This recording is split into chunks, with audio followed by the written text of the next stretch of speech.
Pound for pound, I still think my next guest has got the best name in the UFC. It just rolls right off your tongue. It's Parker Porter back here on the program. He's going to be fighting at UFC 284 next month. Parker, how's it going, man? It's going good, man. I'm excited. I'm real excited for this fight. It's good to always talk to you as well. Good to see you. It's been a while. So It has, but yeah, you just mentioned it there. First time fighting overseas, man. You got to be pumped.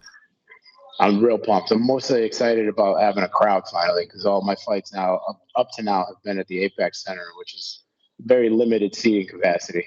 Yeah, and I know you fought guys in enemy territory before, but going to another country, that's got to be kind of cool, right? Yeah, that's real. That's definitely a first. It's one thing to be going into somebody else's backyard, but you're still just a state away, and you can get kind of a home crowd. This is obviously not too many of my friends are going to be able to make the trip out to Australia for this fight. Now, if I had to make a guess, you're probably not walking under any ladders, you're not breaking any mirrors, you're not hanging out with any black cats, because you've had some bad luck, man. I know with Abu Dhabi, that whole situation, you had two opponents that didn't end up working out. Just how frustrating was that? Because I knew you were prepping, and then it didn't even end up getting to fight.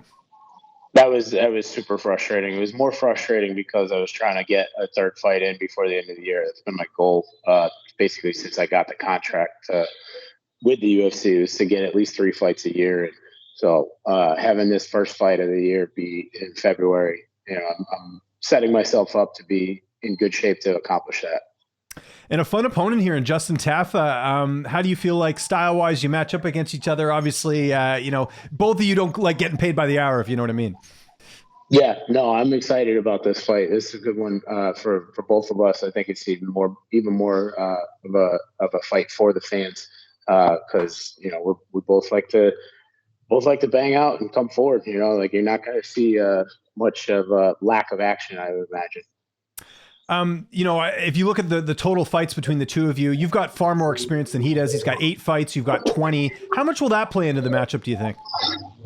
I think that's going to help me significantly in situations where if I find myself in deep water, obviously I can navigate that a little more clearly and calmly. Yeah, no, I agree, man. And we see you're at the gym right now. Who have been some of the main guys helping you get ready for this one? I got my usual staples. I got my wrestling coach, Kegel, on board, my go-to guy, Dan Frazick, my striking Muay Thai coach, Ed Thornton. I got a bunch of other guys now that I've been kind of gravitating to. We get a pretty good mix of guys coming in for our Friday night sparring sessions. My buddy Chris Williams comes through. I got my buddy Amir Chaudhry. Just good variety going on. So it keeps things interesting, and there's no shortage of training partners now. And I'm sure a variety of, from amateur to pro guys. How key is that in the gym to have guys that, are kind of looking to prove themselves like where you are right now and give you that extra push? Because you're going to get that little extra gear, I'm sure, when you're sparring or you're doing any sort of grappling. Yeah, no, it's nice to have that because it keeps me on my toes. They're always looking to try and, not necessarily prove themselves in any kind of vindictive way, but they're trying to test themselves every time they get on the mats with me. Or every time they throw on their gloves. And it's super motivational. It keeps me motivated to, stay ahead of the curve because eventually they are going to catch up to me at some point or another. And just try to really make sure that I'm not taking any time off or being too lazy about anything. And it's even more fun to see some of these guys grow and start their own amateur careers. I got this one guy, Eric Alvarado, that just had his second amateur fight at Mohegan Sun over the weekend, walked away with a second round TKO. So super proud of him. He's 2-0 as an AMI now. And it's just, I love this shit, man. So everything about it, fighting, teaching fighting, the community that we're building over here, I couldn't be happier with everything. What's it like to now kind of being a mentor and someone that people look up to? Because I'm sure at some point, you were that guy asking for advice. Now you're sort of returning the favor. It's a great feeling. It really is definitely a benchmark as far as my story goes. It really helps me realize how far I've actually come and how long I've been doing this and how much I've actually accomplished. That's great, man. And do you see coaching as something after you're done fighting that you want to continue doing, or is it home renovations because you're good at both? Definitely both, but more so coaching. I like home renovations, but this is way more fun. Yeah. It's definitely more rewarding to see somebody achieve their goals and know that you were a big part of helping them be successful in that. Have you got your itinerary yet? And if so, when are you heading down to Australia? I just got it the other day. We're heading out in the evening on the 3rd. And we'll touch down on Monday or Tuesday the 5th, I think it is, whichever day it is, because there's such a big time distance there. When we're leaving Sunday evening, it's actually like Monday morning in Perth. Oh, interesting. And who's going to be making the trip with you as far as your corner? My usual guys. That's it. I got Kia, Dan, and Ed coming through as always. That's awesome, man. And like I said, probably not going to see this fight go the distance. How's this one playing out? I first or second round finish, TKO on either end. I can see, but I could obviously. I like to see it more going my way. And are you going to stay after the fight and take in some of the sights, or is it right back home after the fight? Pretty much right back home. As you can see, I'm at the gym. I got a pretty busy agenda here as well, and I can't be away from it for too long right now. So we're in the incipient stages still. So gotta kind of nurture everything as best as possible and not spend too much time away from it. We're a few weeks removed from the holidays. What did you get up to? Did you get some good time with the family? Yeah, no, I got a great time with the family. We did Christmas Eve with my in-laws, as we usually do. My wife is half Portuguese, so that's a big gathering. It's Christmas Eve. We get together, we do our thing, eat our food, and be jolly. So that was fun. And then Christmas morning, I had all the kids this year, so we woke up and we did breakfast at my house with my mom and my wife's mom and everybody. So it was relaxing. It was nice because we didn't have to run around to a million different places.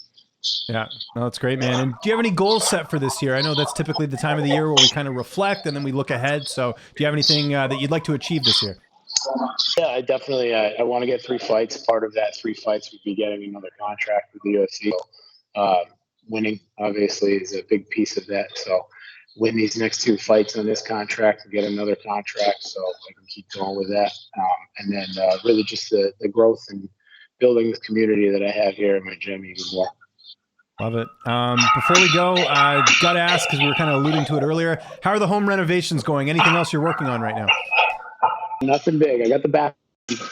All right. It's 99.9% done. Just got the baseboard and the trim on it. It's done. It's done, ready to go. How much of a relief is that, by the way? Just because I know when you're doing house renovations, you got to always look past where you're supposed to, if you have something you need to do, you're always going to see it, right? And it's kind of that annoyance. But once you get almost done, there's that sense of relief. I'm sure you're feeling that. Drastically, yeah, it's a huge amount of relief. I'm just feeling so much better about it. The really big one that we're going to be aiming to do in the spring or early summer is reside the whole house. So, oh wow, okay. But yeah, I'm not doing that one myself. I just don't have the time or patience for it. We're going to hopefully hire somebody for that one. Yeah, for sure. By the way, did you ever watch Home Improvement in the 90s? That seems like a show you would probably like. Oh, absolutely. Yeah, Tim Allen just going total overkill with all of his power tools. Yeah, that was definitely something that put a smile on my face as a kid. Yeah, absolutely. And this fight puts a smile on my face, Parker. I can't wait. You, Justin Tafa, UFC 284, February 11th. If there's anyone you want to thank, any sponsors, any social media, I'll give you the last word. Everybody that I'm always for. We got to thank everybody here at Heavy Hitters Club. It's my gym here in Brain, Connecticut. We've got a really good community, good group of guys. Everybody's super positive and take care of each other. So if you're in the area, come on down and check us out. As well as my strength and conditioning coach, who we share a space with, the owner, Brandon Sierra, here at Elevation Academy. You can see some of the guys he's getting to work with right now. Nice. Over here on the strength and conditioning side of things, he's been helping me make some really solid gains for my personal goals. And then of course my coach is Kia Gulampur at Thornton. My buddy Dan Fraser, has been my go-to training partner for like 12 years now of running. And then of course my wife and my kids, because without my wife helping to take care of everything at home with the kids, this would be a whole lot harder.